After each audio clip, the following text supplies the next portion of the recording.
Let's give you 5 little tips of things not to do for a novice body worker, even some of us professionals or claimed professionals out there that maybe we overlook, or 5 things that I wish someone would have told me, or I've learned some of this hard that I want to share with you before you go and paint your car and make a big mistake that's going to cost you thousands or time or your sanity potentially. So nonetheless, let's dig into it here. You look down the side of the car, you'll see these little spots of tape. Those little spots of tapes are areas that I sanded through when doing all my prep work here. Now, the problem is I need to identify those. So some people say pencil is great, and I don't disagree. A graphite pencil, you can mark it. I'm old and blind, so I like to use the tape so it can definitely highlight. So here comes tip number 1. Never, ever, ever use a permanent marker. I can tell you right now, this will bleed back through most base coats, clear coats, and even some epoxy primers. So the best thing to do is get rid of the marker and don't even think about using it to mark the spots that need your attention. Next thing up to bat. Now let's talk about when I'm saying we're using tape. So we got the tape laying here on the body like so. It leaves a little bit of that residue from the glue will actually bleed out into the paint if left alone for too long. I don't know that time period, but what I'm going to say is just don't do it, because what will happen is as that glue transfers and you pick it up, you may not see it, you may not feel it, but the dust will actually collect or even cause the paint to distort, make a perfect circle in your paint job or your finish. And maybe a perfect circle is your favorite band, you're perfectly fine with that. I am not, on the other hand. So take the tape, either put it on a rag or don't leave it sitting on your painted surface for an extended period of time, because it will potentially cause you problems in your finished results. So let's get on to item number 3. So you got this all sanded out. You got a little bit of a blemish you want to sand out. So you just grab a piece of sandpaper and go at it with just your fingers. I'm going to tell you, I would suggest definitely not doing that. Always use some kind of a block.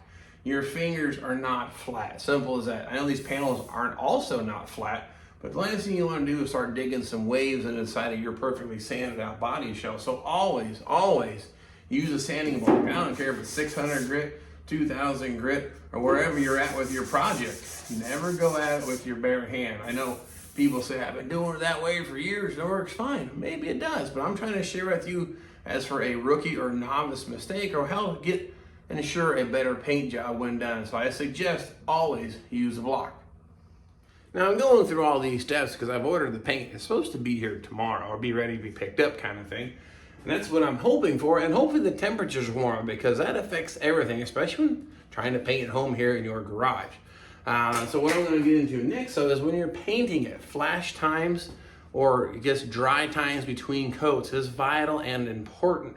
The last thing you want to do is stack a couple of layers of paint on this and have these little bubbles show up in your paint job called solvent popping. Or if you wait too long, this stuff doesn't stick and it falls off first time you wash the car. Not cool either way. So I would recommend and suggest check your temperatures and check your paint data sheets as for how much time in between coats. And every manufacturer is a little different. For general rule of thumb, it's about 15 minutes between your coats. And if you're going from like epoxy to the next coat, sometimes it's 30 minutes to an hour. Again, check your data sheets, write it down, take a picture, or memorize it, but definitely follow the recommendation. I know we don't like to read instructions or read the directions, but in this case, I think it's very important. So that's step number 4. Follow the flash times or top coat times of your paint system so you prevent an issue with solvent popping or bonding issues where it peels off later.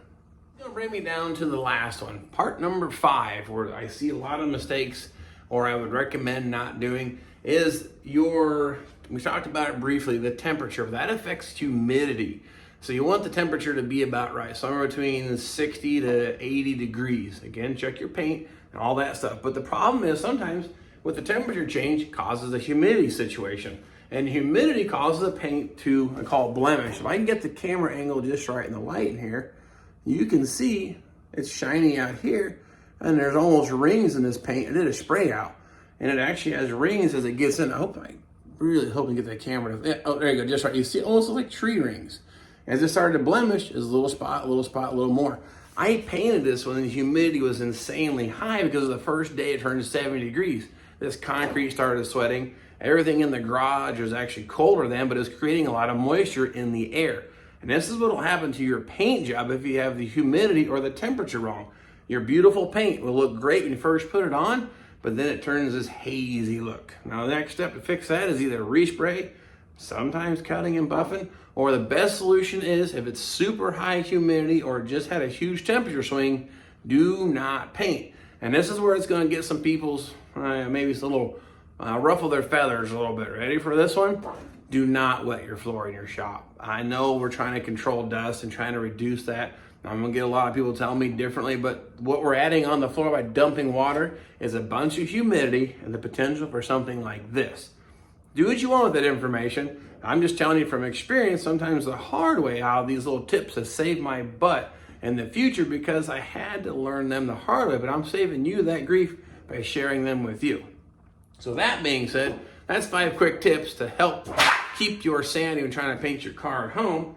But I had a little gift donated here to me. I thought maybe we'd check it out here all together. But in the meantime, what I've done, I've sprayed the wheel wells with a Raptor Bed Liner. That's my, I guess you would say, my undercoating for it. I'll give you my 2 cents on that. It looks great. I like the product. It's very expensive. And it didn't spray quite as nice as I liked it to. So I don't know if I'll ever use it in the future again, but I'll show you here in a second how it looks like on the wheel wells. But this here was sent to me by a fellow viewer out there, car builder. But I don't know. Hi, John. Here's the paint gun I promised you, and I gave you a regulator at some Teflon tape. Thanks. Appreciate it. All right. Check this out. New toys. I do like some new toys. Regulator.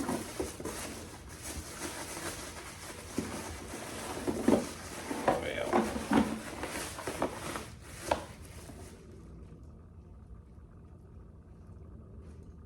That's pretty fancy. That's interesting. So it's a siphon feed of some sort here on the bottom. I'll have to do some research on this, but that looks pretty cool. I'll have to check this thing out. So appreciate that. Thanks. I'm going to show you now a few things I'm going to address here on the car before we get this thing painted. Hopefully here yet this week, if our temperature comes back up, humidity seems to level off, I'm really hoping to get this car painted. Let's show you the old Raptor Bed Liner here. I did the rear wheel wells, both of those, and both front fender wells. That's why I had to take the car back apart, unfortunately, because some bonehead didn't paint this beforehand. But I went ahead and did the Raptor on here. Now, I taped it off to here. I only painted where the wheel well actually is. I didn't want to paint the front there. Now, I got to flip this thing over and still paint the side we're going to see once the hood's all shut, but open, I mean. But that'll be on my list of things to do. But this is that Raptor stuff. I like the texture. I like the color. The durability seems to be spot on. So I do like that, but it's a little spendy. I think I'll just stick with my, what do we call that, my lizard skin, and go ahead and hit the fender wells on the next car, because this is not as easy cleanup. The lizard skin cleans up with water. This cleans up with absolutely nothing. My gun was a mess afterwards. Took quite some time to get it all flushed out. Something else that I've run into, though, is my windshield has picked up in this situation here on the front. I used the butyl rubber, and the glass is actually, I can't get it in here to the camera, but yeah, there's a gap down here. See my finger? This came lifted up. This glass did not lay in the channel quite right. It was actually curved up on the outside edges. It held for about a month and a half, but it's popped back loose. So I got to come up with a solution for the glass. Well, hopefully those 5 little tips will help save you some grief. A quick little recap caught you back up to speed where we're at. I've got to paint the fender wells. Then I'm going to do the edging on the hood and the fenders and the pieces. I'm going to bolt this car together finally for the last time. Then we're going to paint the outside of this here. So I'm going to take care of it right here in the garage like I have in the past. I assure you that it'll come out looking really good or very nice, especially for a garage paint job. Is it perfect? No, I never claimed to be a professional at it. I'm just some guy in the garage showing you how it's done and the results, and you can hopefully get the same results on your project just the same. So nonetheless, I'm going to wrap it up here for today. Hopefully it warms up. My paint is ready tomorrow to pick up. And I'll definitely grab the camera, start edging this all in, do some seam sealing. Got quite a few videos on getting these things ready for paint. That's what we're going to share with you step by step. So don't forget to subscribe. And of course, if you like what you see, please share with your friends just the same. So nonetheless, appreciate you following me on the old Project Lamborghini, and hope to catch you all next time.